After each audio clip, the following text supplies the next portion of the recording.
Sant-Cugat-Sesgarrigues est une municipalité de la région de l'Alt-Penedès où une de ses principales activités économiques est l'agriculture. En fait, presque le 71% du total de la surface de la municipalité est dédié à la culture et 86,3% est destiné aux vignes. Puis, il existe aussi d'autres types de cultures comme le céréal, les fruits et même les oliviers, mais en mesure minoritaire.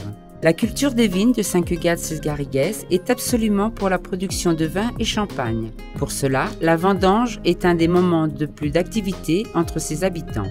Jusqu'à la moitié du XXe siècle, la majorité des fermiers de Sant-Cugat élaboraient le vin de façon maison. C'était une tâche coûteuse qui demandait de nombreuses heures de travail, aussi bien dans les vignes que dans les maisons, et qui, chaque fois, démontrait de ne pas en valoir la peine compte tenu du résultat après tant de travail. Pour cette raison, quelques fermiers vendaient leurs raisins directement aux élaborateurs de vin, chose qui leur donnait moins de travail mais aussi moins de pertes de gains. Pour cette raison, quand la coopérative vinicole du Penedès, Covides, apparut, beaucoup de fermiers qui cultivaient leurs vignes décidèrent de s'y inscrire.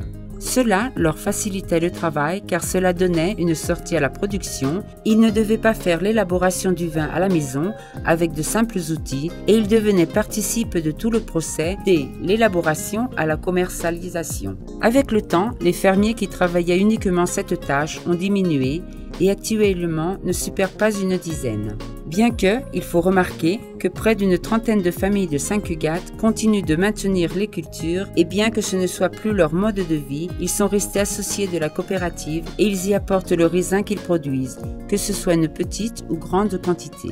Actuellement, la variété la plus cultivée à Sant-Cugat est le Xarel·lo avec 67,4% de l'ensemble de la production, bien qu'il y en ait d'autres, comme le Macabeo qui représente un 16,5% et le Parellada qui est d'un 5,5%. Aussi, il est clair que la majorité de la production vinicole de Sant-Cugat est le vin blanc avec plus de 93,2%. Se cultive aussi une variété de vins rouges comme le Merlot, le Pinot Noir ou l'Ouï de Yebra, mais ensemble la production n'arrive pas aux 7%.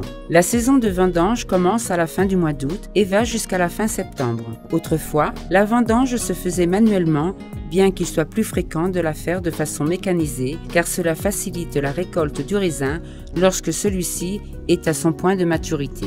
Sant-Cugat a des caves importantes comme les caves Elicia du groupe Freixenet, nommé autrefois René Barbier, et bien sûr la coopérative vinicole du Penedès. Les caves Elicia sont situées aux anciennes caves Chandon dans un ensemble d'édifices qui fut construit entre 1987 et 1989 et qui fut en 1991 finaliste au prix Construmat. C'est ici que s'élaborent quelques-uns de ces vins de meilleure qualité et une des clés est justement la particularité de l'édifice.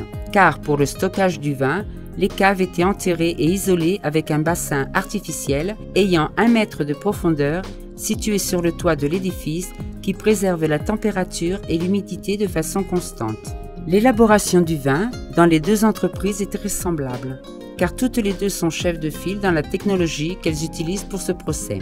Les raisins arrivent aux caves et un échantillon se prend afin de connaître le degré d'acidité et les niveaux de sucre, car une quantité juste de sucre est indispensable pour commencer la fermentation alcoolique durant laquelle les bactéries transforment les sucres en alcool éthylique. Une fois l'échantillon pris, le premier pas est de séparer la grappe des grains du raisin. Cela se fait parce que la grappe contient beaucoup de tanins et donnerait un goût âpre au vin. Puis, on commence à écraser les grains en les passant par des rouleaux en caoutchouc qui les cassent légèrement. Le résultat est la pâte de vendange où s'y trouve le jus du raisin, le mou.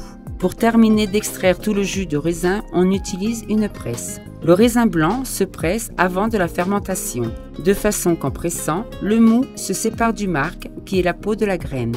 Une fois le mou séparé, on le met dans les cuves et commence la fermentation. Dans ce procès, la levure qui est dans le raisin entre en contact avec le mou, transformant les sucres en alcool, gaz carbonique et chaleur. Actuellement, il existe des techniques qui permettent de contrôler la fermentation afin d'obtenir et assurer la qualité souhaitée, comme par exemple les cuves en acier inoxydable avec une température contrôlée par circulation de liquide réfrigérant.